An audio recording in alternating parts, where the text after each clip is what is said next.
passa pela frente do gol quicando, e aí o Zé do Gol entra aí. Vral! Funcionário chega, olhou ali, o que é isso aqui? Uma taça, o que está escrito? Rio-São Paulo de 1940. Assim, Garrincha teve atuação como nas Copas de 58 e 62. Era aquele Garrincha que a gente estava com saudade.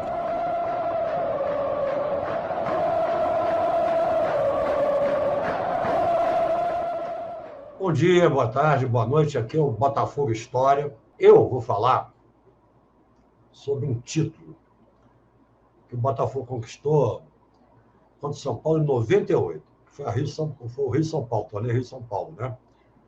O torneio Rio-São Paulo, naquela época, era dividido em 2 grupos.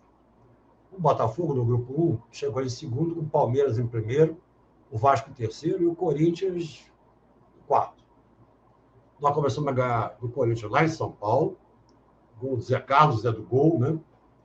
Depois perdemos para o Vasco de 1-0, deu uma colher de chá para eles. Depois empatamos com o Palmeiras no Maracanã de 2-2, mas estava perdendo 2-0. Aí de Jair e Bebeto empataram o jogo. Depois ganhamos do Corinthians aqui 2-1, estava 1-0 para o Corinthians. O Botafogo virou no segundo tempo com Bebeto e Túlio, olha só. Depois empatamos com o Vasco de 2-2, 2 gols do Bebeto. E depois ganhamos do Palmeiras lá em São Paulo, o gol do Zé Carlos, Zé do Gol. No outro grupo, grupo 2, o Santos ficou em primeiro, o São Paulo em segundo, o Fluminense em terceiro e, como é o nome daquele... o Flamengo em quarto. Aí o que aconteceu? Nós, como segundo colocados do grupo 1, fomos enfrentar o Santos nas semifinais em 2 jogos, que começou com um empate no Maracanã de 0-0 com o Santos. Aí fomos jogar em São Paulo. Bom, a gente estava ganhando 2-0. Um gol do Túlio no primeiro tempo, um gol de falta do Jair no segundo. Na reestreia do grande Sérgio Manuel, que foi campeão brasileiro de 95, e foi do Rio São Paulo também, desse ano de 98, por aí vai. Bom, então eles acabaram empatando o jogo com a gente, depois do Jair fazer o gol de falta aos 16 minutos. E aí fomos para os pênaltis. E aí vai a cobrança dos pênaltis. O Bebeto foi lá e pimba. Aí um jogador dele bateu, o Wagner, uau, pegou. 1-0 para a gente. Aí veio o grande capitão Gonçalves, de 95 também, e pimba, marcou. Aí o cara do Santos foi lá, bateu o pênalti, Marcos Assunção, e fez 2-1 para a gente. Aí o França, o nosso França, bateu e o Zete, o goleiro do Santos, defendeu. Caramba, ficou estranho. Aí o zagueiro deles, Narciso, bateu e fez, empatou o negócio. O lateral direito nosso, que estava jogando, Jorge Antônio, bateu e fez. E o Sandro fez para eles, de pênalti também. Veio o nosso último pênalti, o Jorge ajeitou com carinho, bateu com uma categoria saco, gol do Botafogo. Faltava 1 para o Santos. Estava 4-3 para a gente. E aí veio o Jorginho, meia deles, bateu na trave. Botafogo classificado para a final. Ganhando nos pênaltis do Santos 4-3, na reestreia, lembro, de Serginho e Manuel, grande figura de 95. Aí nós tivemos 2 jogos com o São Paulo para decidir. O São Paulo tinha um time muito bom, viu? Muito bom. Era o Rogério Ceni no gol, o Márcio Santos, que foi zagueiro titular da seleção de 94, né? O Carlos Miguel, que é um bom meia que veio lá do Sul para o Nacional, muito bom jogador. O Denilson, que foi reserva da seleção brasileira de 98, dessa Copa, mas entrou em todos os jogos, foi titular em um jogo só. Era um capeta, o Denilson. E tinha o Aristizábal, que era da seleção da Colômbia, né? Além de Dodô, que foi nosso ídolo, e o França, que era um ótimo centroavante, que estava na reserva do Aristizábal, mas entrava sempre também, entrou nesse jogo. Então, primeiro veio o primeiro jogo, lá em São Paulo, 28 de fevereiro de 1998. O Botafogo entrou com Wagner, Jorge Antônio, Jorge Luiz, Gonçalves e Jefferson Paulista, né? Que é lateral esquerdo. Pingo, depois o Tico Mineiro. Eu ia falar Tico Mineirão, porque ele empatou aquele jogo lá de 5-5 com o Atlético, que a gente estava perdendo 5-2, lá no Mineirão. Tico Mineirão entrou 27 segundos. França, Djair, muito bom. Sérgio Manuel, que foi substituído no finzinho do jogo pelo zagueiro Groto. Zé Carlos, Zé do Gol, foi substituído pelo Robson aos 36 de segundo também. E o grande, magnífico Túlio. O técnico era o Gilson Nunes. O Zé Carlos veio e começou fazendo gol no primeiro tempo. 38 minutos do primeiro tempo, saco. Zé do Gol fez 1-0 pro Botafogo. Voltou o segundo tempo. Aí a coisa engrossou um pouco. O Dodô fez um gol aos 6 minutos do segundo tempo. O França, que tinha entrado no intervalo, fez aos 19 e o São Paulo virou para 2-1. Porém, aos 30 minutos do segundo tempo, uma falta para o Sérgio Manuel, da meia direita do ataque, ideal para canhoto, né? E ele bate com a categoria, a bola entra na gaveta do Rogério Ceni. Golaço de falta, aos 30 minutos. Empatou o Botafogo, 2-2. Mas não parou por aí.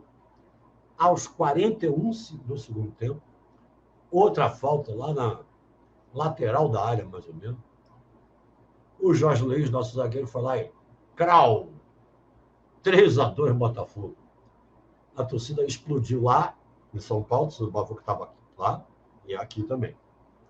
E aí viemos para o Maracanã, dia 4 de março de 1998, enfrentar novamente o mesmo São Paulo, de Dodô, Aristizábal, Denilson e o Diabo 4.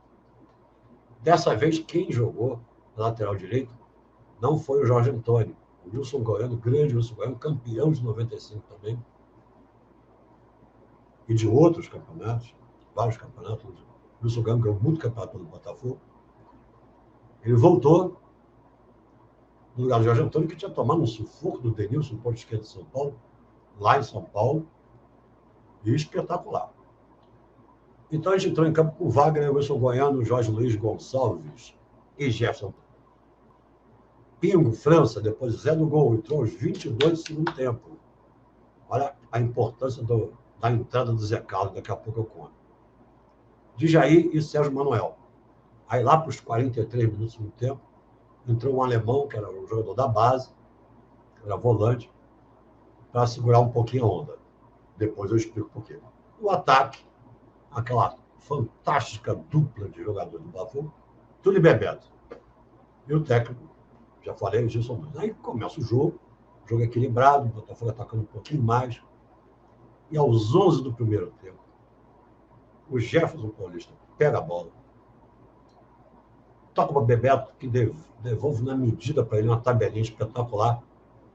E o Jefferson manda uma pancada de pé direito, ele era canhoto, e faz 1-0. Bom, isso foi aos 11 do primeiro tempo. Mas ainda no primeiro tempo, olha que coincidência, parecido com o jogo lá em São Paulo. O Adriano, que era um meia que tinha jogado no Botafogo em 95, no Guarani, bom jogador, empatou aos 37 do primeiro.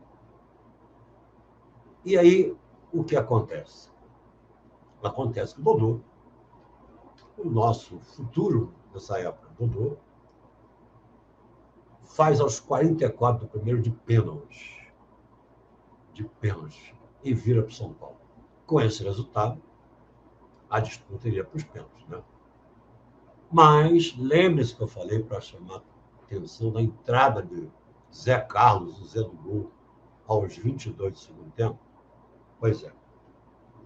Aos 31, o Wilson Goiano, nosso grande Wilson Goiano, faz um cruzamento para a área.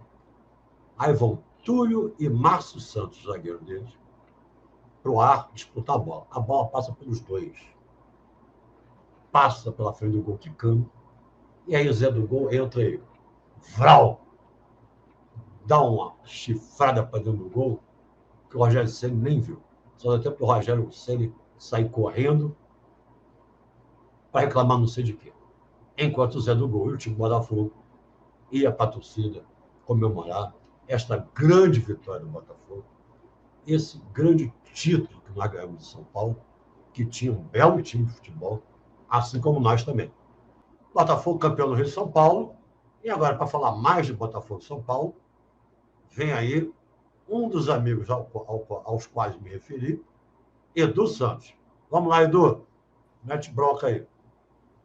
Valeu, Marcelão. Bom, Marcelão falou de um torneio Rio-São Paulo, né? De 1998. Eu também vou falar sobre um torneio Rio-São Paulo, um torneio, não propriamente sobre o torneio, eu até vou falar um pouquinho sobre ele, mas vou falar sobre um duelo com o nosso nobre São Paulo, né? Um duelo que aconteceu em 1940. Essa partida, ela fazia parte de um torneio Rio-São Paulo também. Eu vou falar rapidamente sobre essa questão desse Rio-São Paulo de 40. E por que eu escolhi esse jogo em específico? Porque foi um jogo muito duro, foi um jogo bastante equilibrado, uma partida muito emocionante, e vocês vão sacar isso no pequeno relato que eu vou fazer sobre essa partida. Mas antes de me debruçar sobre esse duelo, eu vou explicar rapidinho esse torneio Rio-São Paulo de 1940, que não aparece nas estatísticas do torneio. O que acontece? A antiga CBD, hoje CBF, ela resolveu reeditar um Rio-São Paulo, a competição Rio-São Paulo, que tinha acontecido em 1933. Foi feita uma tentativa, o Palestra Itália até ganha essa competição. Eles tentaram reeditar no ano seguinte, em 34, mas havia uma questão política muito forte no futebol do Brasil, que era o início da profissionalização. Então, por questões políticas, a edição de 1934 não foi à frente. Muito bem, houve um hiato e a CBD tentou reeditar a competição, abrindo a possibilidade de 1940 com os 5 grandes de São Paulo e os 5 grandes do Rio. Muito bem. O que acontece? Essa competição rolaria durante os campeonatos estaduais, ou seja, seria a primeira vez que os 5 grandes de São Paulo e Rio jogariam simultaneamente 2 competições. Aí deu um rolo danado, eu vou explicar rápido o que aconteceu antes de entrar no jogo propriamente com o nosso nobre tricolor do Morumbi. O que acontece? Você precisava ter elenco para isso. E ninguém estava acostumado a jogar 2 competições simultâneas. E havia as viagens e tal. O São Paulo até abre, o São Paulo, detalhe, o São Paulo tinha sido campeão do torneio início de São Paulo e liderava o Campeonato Paulista. São Paulo estreou nessa competição no Rio São Paulo de 40, perdendo para a Portuguesa, e o segundo jogo do São Paulo seria justamente contra o Botafogo, a estreia do Botafogo. Muito bem. Se o São Paulo começou bem o Campeonato Paulista, o Botafogo começou mal o Campeonato Carioca. Ele tinha feito uma temporada muito boa. A temporada de 39, eu acho uma das mais brilhantes de um time alvinegro que não foi campeão. O Botafogo liderou o Campeonato Carioca durante muito tempo, estava a 4 rodadas de ser campeão, e nas 3 rodadas seguintes ele teria 3 clássicos, e aí perde o primeiro jogo para o Fluminense, empata com o América, perde para o Fluminense, empata com o Vasco e perde para o América, e dá adeus viola. Mas por que eu falei rápido de 39? Foi um dos melhores times da história do Botafogo. É um timaço, para você ter uma ideia. Na Copa de 38, 5 jogadores eram do Botafogo, desse time, de 39, e ainda pré-convocados, quer dizer, que 5 jogadores foram esses, né? Vamos explicar isso aí. O Zezé Procópio, o Martim Nércio, que foi um dos maiores centro-médios da história do futebol brasileiro, na época que havia ainda centro-médio, um Bravo Nariz, que era o zagueiro, aliás, zagueiro e médico da delegação, e 2 atacantes, Perácio e Patesco, a famosa ala esquerda. Hoje se fala ala esquerda, o lateral e o ponta. Antigamente era comum dizer ala, o meia esquerda e o ponta esquerda. Além desses 5, só para você ter uma ideia, na pré-convocação foram o Álvaro, ponta direita, o Álvaro Marieta, o Canali, o alvo esquerdo, né, e o Carvalho Leite. Ou seja, 8 jogadores do Botafogo na pré-lista. Esses 3 últimos que eu citei acabaram sendo cortados. Então, só para você sacar que o time era muito forte. E ficou com o campeonato muito perto, acabou perdendo. Mas muito bem. Então, vem a temporada de 40. O que acontece? Por que eu expliquei essa fusãozinha rápida? Porque alguns jogadores importantes já estavam veteranos, caso do Martim, que além de veterano, tinha um problema crônico no joelho, fez uma artroscopia e depois teve que fazer, na época, nem artroscopia, né? Retirou os meniscos. Imagina uma operação de meniscos em 1939, né? A base de picareta, quase, né? Enfim, então o cara já estava com o joelho bem comprometido, já estava com idade, foi parando aos poucos. O nariz, Dr. Álvaro Lopes Cansado, era médico, já era também um jogador veterano, tinha que cuidar, dividir, assim como o Carvalho Leite era médico, ou seja, o time do Botafogo tinha 2 médicos, né? E o Carvalho Leite, inclusive, já estava preparando o lugar para um garoto que estava surgindo, um menino chamado Heleno, estava surgindo e ia entrar justamente no lugar do Carvalho Leite. Bom, eu contei isso porque no início da temporada de 40, o Botafogo já perde muito da força do ano anterior. Mas mesmo assim, vai para a disputa do Carioca e do Rio-São Paulo. Como eu falei, o Carioca não começou legal, e veio o Rio-São Paulo, estreia contra o São Paulo, no campo do Fluminense, Rua Álvaro Chaves, Laranjeiras. Eu vou falar rapidamente agora sobre esse jogo. Aliás, eu tenho que falar algo sobre o final desse torneio. Eu vou deixar para o fim. Vamos lá. Bom, Botafogo e São Paulo, jogo muito esperado. Lembrando, São Paulo era o líder do Campeonato Paulista e foi uma partida realmente muito dura, muito equilibrada. E vocês vão entender mais ou menos eu fico até tenso para contar, imaginando como é que foi esse jogo. Muito bem, o jogo começa, o time do São Paulo veio completinho, com exceção do Orozimbo, que depois antes jogou no Fluminense, depois retornando ao São Paulo, e o Botafogo jogou sem o Martim, que já estava bastante debilitado, jogou sem o Aimoré, o goleiro, o Aimoré, que também o Aimoré estava machucado, e jogou o Brandão. O Brandão era um goleiro jovem que veio do Rio Grande do Sul, que não teve uma participação muito legal no seu período no Botafogo. Mas muito bem. Bom, o jogo começa, aquela coisa toda, uma tensão, mas aos 4 minutos de jogo, o Patesco, nosso perigo louro, né?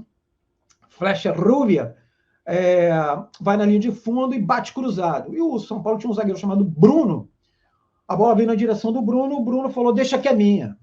E rebateu, mas só que ele rebateu para o lado que estava mirado, ele estava mirado para o gol do São Paulo. E faz 1-0, gol contra, né? Jogou contra o Patrimônio. Beleza, 1-0, o time do São Paulo não se abateu, falou, bom, beleza, vamos lá e vamos empatar esse jogo, né?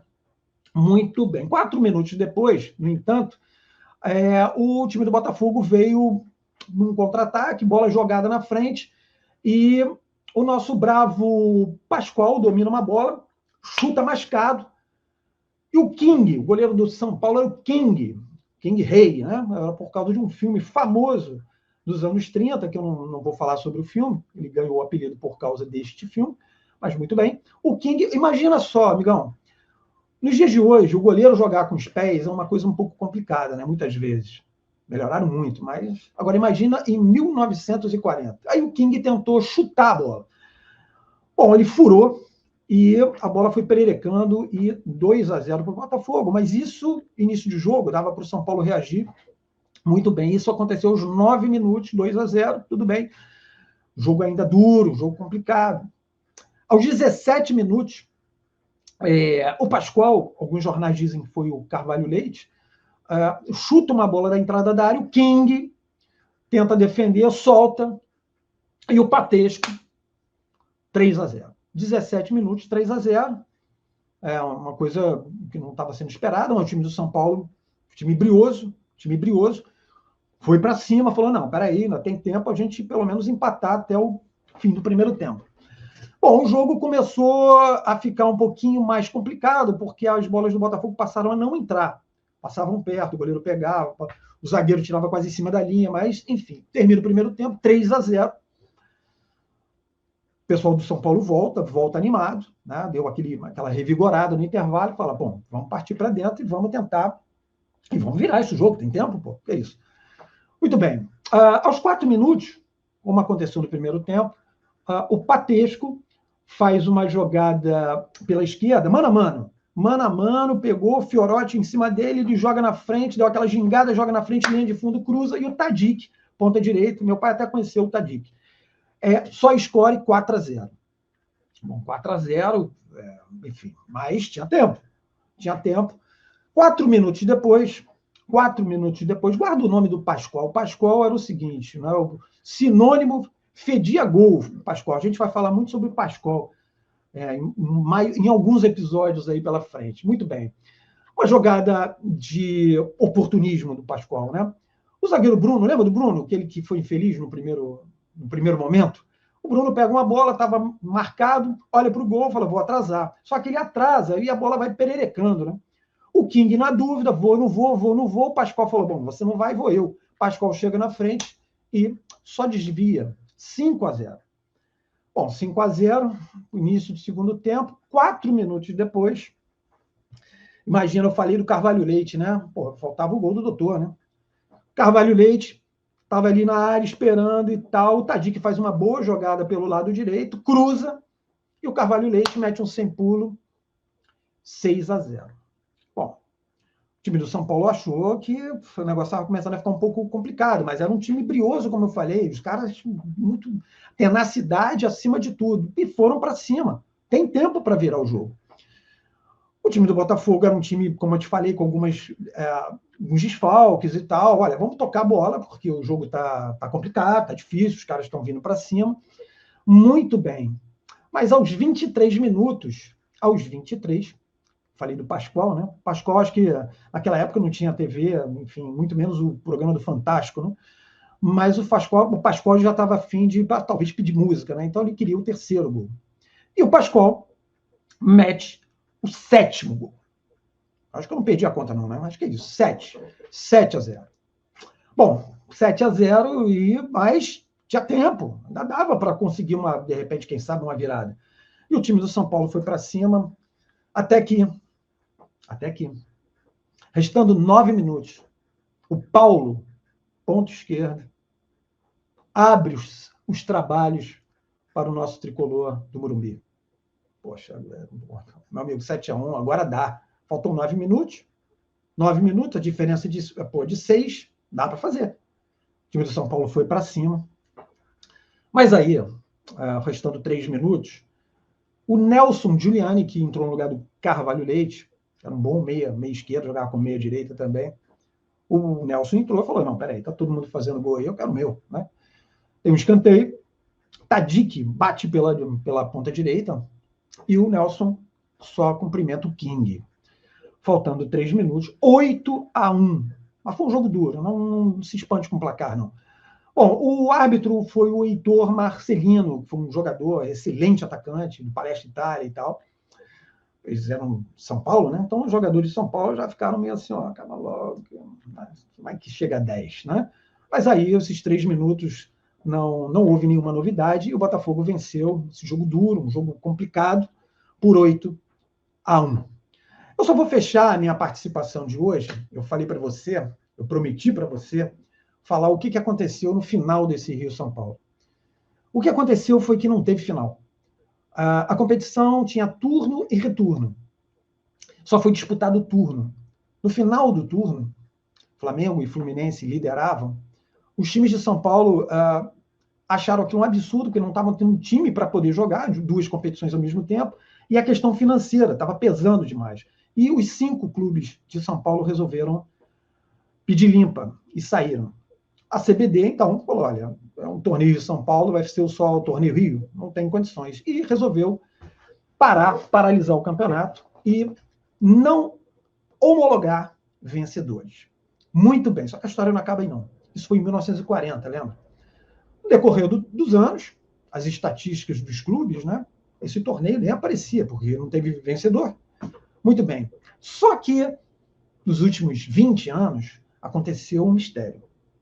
Tanto na Gávea, quanto nas Laranjeiras. Nas salas de troféus, reza a lenda, que numa noite, alguém invadiu as respectivas sedes, no escuro, uma lanterninha, tudo breu, colocou uma taça e meteu o pé. No dia seguinte, funcionário chega, olhou ali, o que é isso aqui? Uma taça, o que está escrito? Rio-São Paulo de 1940. Os dois se autoproclamaram campeões do Rio-São Paulo de 1940, um campeonato, um torneio que não teve campeão, segundo os boletins da CBD. Então, essas são pequenas histórias do ano de 1940, esse jogo duríssimo, muito competitivo, Botafogo e São Paulo, 8-1, e o torneio Rio-São Paulo, de 1940, que, apesar de não ter tido campeão, tem 2 campeões. Moçada, agora eu vou chamar para conversa o meu brother Roberto Narral. Narral, conta aí uma história de Botafogo e São Paulo para gente. Fala pessoal, tudo bem? Então, a partida que eu vou falar também é de um torneio Rio-São Paulo, né? Hoje, todas as partidas abordadas são de torneio Rio-São Paulo. A que eu vou falar, ela aconteceu no dia 15 de maio de 65, no torneio Rio-São Paulo de 65. Foi um torneio... Vou falar um pouquinho do torneio, como é que foi a fórmula, né? 5 times do Rio, 5 de São Paulo. E foram divididos em 2 grupos.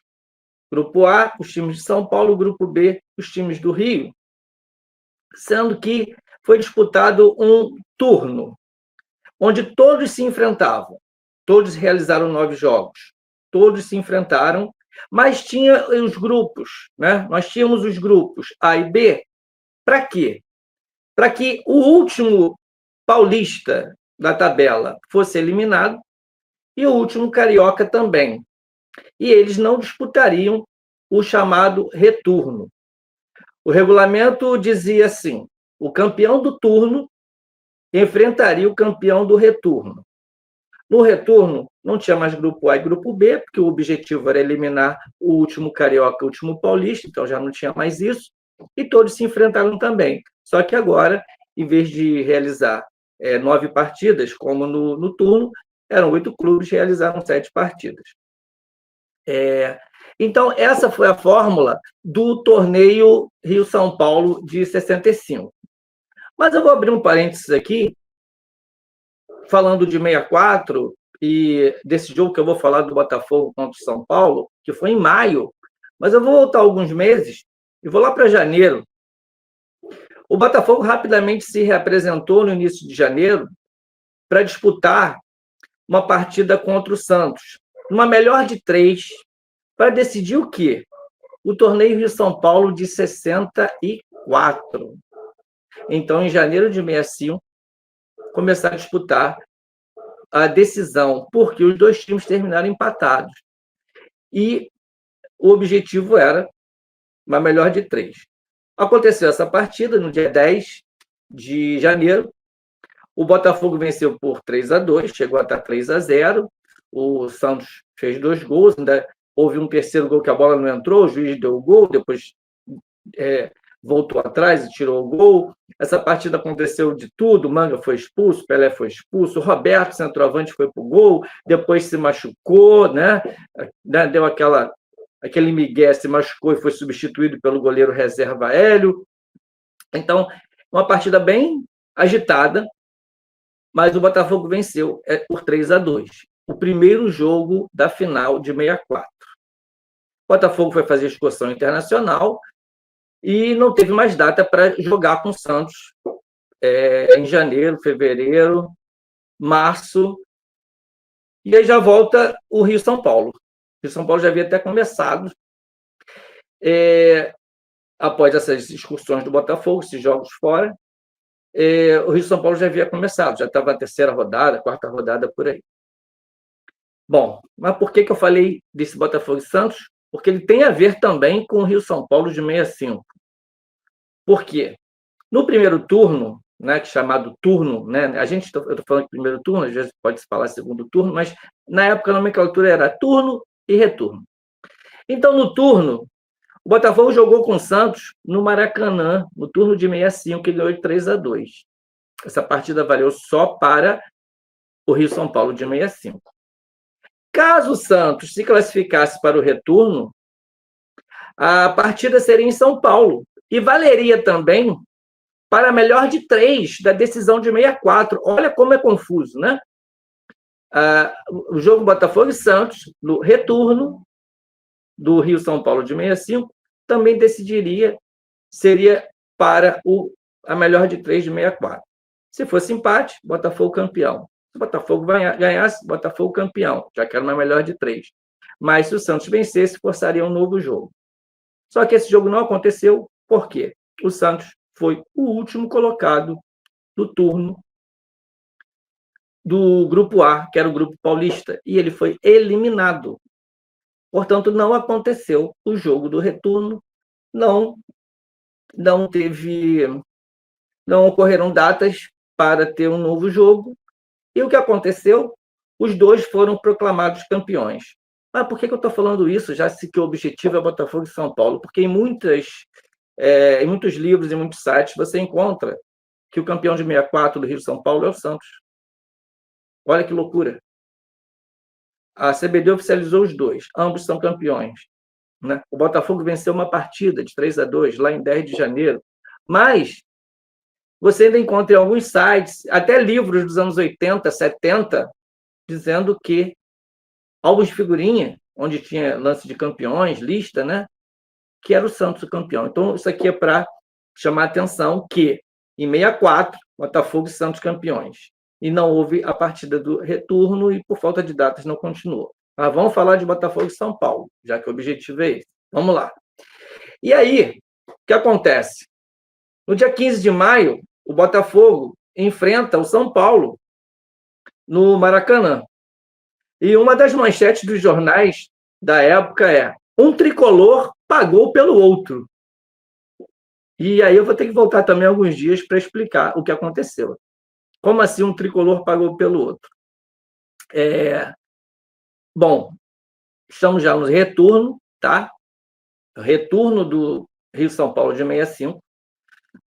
No turno, o Botafogo acabou ficando em segundo lugar, porque ficou com 12 pontos. O Palmeiras ficou com, se eu não me engano, 16 pontos. E o Botafogo ficou em segundo lugar no turno. No retorno, o Botafogo começou a dar uns tropeços. O Geninho, técnico, ele começou a lançar um esquema de linha de impedimento. Os jogadores não estavam gostando. Bianchini, então, estava jogando de uma forma que ele não jogava, ele gostava de partir de trás, ele estava jogando. O time não estava gostando do que estava acontecendo. E aí veio o desastre. Né? Veio o desastre que foi no dia 12, ou seja, 3 dias antes desse jogo contra São Paulo, quando um tricolor carioca, né, o Fluminense, nos aplicou uma goleada de 7-2. Chegou a fazer 6-1 aos 25 do segundo tempo. O Botafogo fez o segundo gol e o Fluminense fez o 7º gol de pênalti aos 42, e linha de impedimento, e toda hora manga de frente com o jogador entrando, e manga muitas vezes de líbero ali sozinho. Né? Linha de impedimento não deu certo, e o Botafogo tomou essa sapecada aí, que fez com que no dia seguinte, né, o Geninho, estava no Botafogo desde setembro de 64, como técnico, ele entregasse o cargo, e foi aceito. E aí o Admildo Chirol assumiu, né? O preparador assumiu. O que acontece? É uma missão árdua, né? Porque ele ia enfrentar no sábado, isso foi numa quarta, no sábado à noite, e no sábado à noite ele ia enfrentar quem? O São Paulo, que era o líder do retorno. O São Paulo era o líder do retorno, né? E o Palmeiras ganhou o turno. O Palmeiras já estava na final e estava tendo o retorno. E aí o que acontece? O Botafogo enfrenta o líder do retorno no sábado à noite e aplica essa sonora goleada de 5-0. O time jogou muito, mas muito mesmo. 5-0 foi pouco, né? Por isso, uma das, como eu falei, manchetes, né? Um tricolor pagou pelo outro. O tricolor paulista pagou pelo tricolor carioca. O Botafogo voltou a jogar sem linha de impedimento, sem invenções, né? Bianchini voltou a jogar como ele gostava, partindo de trás, e nesse jogo ele fez 3 gols, né? Lembrando que o Eduardo falou, né? Poderia pedir música para o Fantástico, também, Bianchini. E como é que desenrolou esse jogo? Logo aos 6 minutos, o Bianchini fez 1-0, né? Chute forte de fora da área, ele veio de trás, 1-0. Aos 10 minutos, Jairzinho fez o segundo gol. O Gerson lançou, o Roberto atirou uma bola da linha de fundo e Jairzinho chegou e completou, 2-0. Aos 16, Garrincha aqui, em todos os jornais, em todos os periódicos que você vê dizendo assim, Garrincha teve atuação como nas Copas de 58 e 62. Era aquele Garrincha que a gente estava com saudade. E todos falando que o Garrincha teve uma atuação espetacular. O Garrincha vai, dribla Renato, do São Paulo, cruza, Roberto fura, e Jairzinho domina, toca para quem? Bianchini, que vai e faz 3-0. Isso com 16 minutos.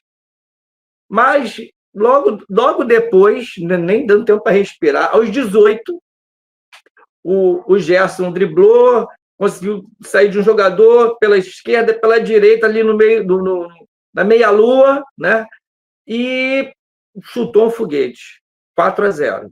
Então, com 18 minutos, o Botafogo estava 4-0 sobre quem? Sobre o São Paulo, até então líder do retorno, né? Bom, aos 23 minutos, o mesmo Gerson, ele cometeu um pênalti no jogador de São Paulo, no Paraná, e o Manga acertou o canto. A cobrança do jogador de São Paulo, do Dias, foi boa, mas ele conseguiu acertar o canto e defender. E Manga também foi muito valorizado nessa partida. Embora o placar 5-0, ele fez também muitas defesas. Eu estou me fixando mais aqui nos gols, enaltecendo os gols do Botafogo, mas o Manga também realizou defesas importantes e vários jornais também dizem, não, o Manga é certo de seleção brasileira. E daqui a pouco eu vou falar também um porquê também que os jornais estavam falando disso. Isso no sábado, tá? O jogo foi no sábado. Mas daqui a pouco eu vou falar por que eu estou falando de seleção. Bom, veio o segundo tempo. O Botafogo poderia ter feito mais gols, né? Perdeu várias chances. E aos 41 minutos, completando uma jogada do Gerson, o Bianchini, dentro da área, fez o 5º gol. Fez o 5º gol do Botafogo, 41 minutos do segundo tempo, Botafogo 5-0, ele fez 3 gols, né? E vitória, assim, espetacular, né? Do Botafogo. Vou abrir um parênteses para falar aqui. São Paulo era o líder até esse sábado, até antes de começar a partida. No dia seguinte, o domingo, o que acontece? O Palmeiras, ele venceu o Fluminense, assumiu a liderança. Depois, teve o jogo Palmeiras e São Paulo, e o Palmeiras meteu 5-0 no São Paulo. Então, o São Paulo tomou de 5-0 do Botafogo, depois tomou do Palmeiras, né? E teria, então, a última rodada. Quando chega na última rodada, porque o Botafogo venceu o São Paulo de 5-0, mas tropeçou no Vasco depois, no meio da semana. Em resumo, chega a última rodada, sábado tendo Flamengo e Portuguesa de Desportes no Maracanã, e no domingo tendo em São Paulo, Palmeiras e Botafogo. Bom, somente teria chance de título do retorno Portuguesa de Desportes e Palmeiras. A Portuguesa teria que vencer o Flamengo, né, para forçar um jogo extra com o Palmeiras, caso o Botafogo vencesse. O que aconteceu foi 0-0, Portuguesa e Flamengo e Portuguesa, do sábado, e esse resultado deu ao Palmeiras o título do retorno e, consequentemente, do Rio de São Paulo. Você vai falar, poxa, mas por que está falando de Palmeiras? Sabe por quê? Você encontra em muitos sites, você encontra em muitos lugares dizendo que o jogo do título foi o jogo de domingo, onde o Palmeiras venceu o Botafogo. Mas, quando entraram em campo, o Palmeiras já era campeão. O Palmeiras já era campeão desde sábado. Então, você encontra erroneamente em muitas informações, em muitos sites, dizendo que o jogo do título é esse, de domingo, e não é. O Palmeiras foi campeão com um empate Flamengo e Portuguesa no Maracanã no sábado. Tá? Por isso abri esse parênteses. E uma coisa também muito interessante, são dois depoimentos aqui, né? Do Gerson e do Bianchini. O Gerson disse: quarta-feira passada foi um dia de azar, agora foi um dia normal. Isso sobre o jogo Botafogo e São Paulo, 5-0. Bianchini disse: nós somos mandados e cumprimos exatamente aquilo que nos impõe. Com esta vitória, todos viram quem estava errado, né? Jogando a culpa do técnico Geninho. Ele foi e deu esse depoimento. E, para terminar, na segunda-feira, 2 dias após o 5-0, né? Na segunda-feira, 2 dias após o 5-0, e dias antes do que eu já falei, né, que o Palmeiras acabou sendo campeão com o empate da Portuguesa, que vai acontecer no sábado seguinte, essa segunda-feira. Na segunda-feira, a CBD ela convocou 29 jogadores para 3 amistosos comemorativos do 4º centenário do Rio de Janeiro, da cidade do Rio de Janeiro. 3 partidas que seriam 2, 6 e 9 de junho no Maracanã, né? Na época em que a seleção jogava no Maracanã, né? Agora é tão raro de acontecer. E desses 29 jogadores, 17 de São Paulo, dos times de São Paulo, e 12 de times do Rio de Janeiro. Sendo que 12 do time do Rio de Janeiro, na metade, jogadores do Botafogo, ou seja, a Célia Fogo aí. Foram convocados Manga, né?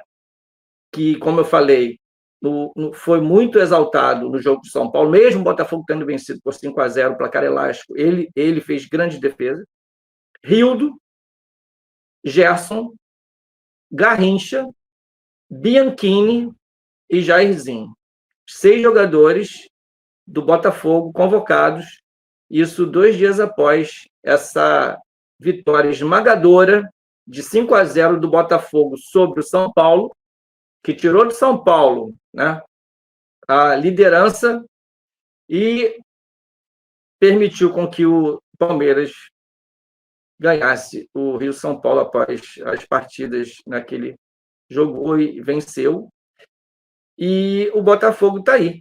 Célia Fogo, 6 jogadores na seleção, 5-0 no São Paulo. Acabou sendo, com a contagem geral de pontos, vice-campeão do torneio Rio-São Paulo, juntamente com Vasco, Flamengo e Portuguesa. Todos foram declarados vice-campeões. Então é isso. Falei de mais uma partida do Botafogo, que está na nossa história. Se inscrevam no canal, ativem o sininho para receber notificação, dê o like, né, que é importante. E estamos aí, com o Botafogo, contando a história do Botafogo.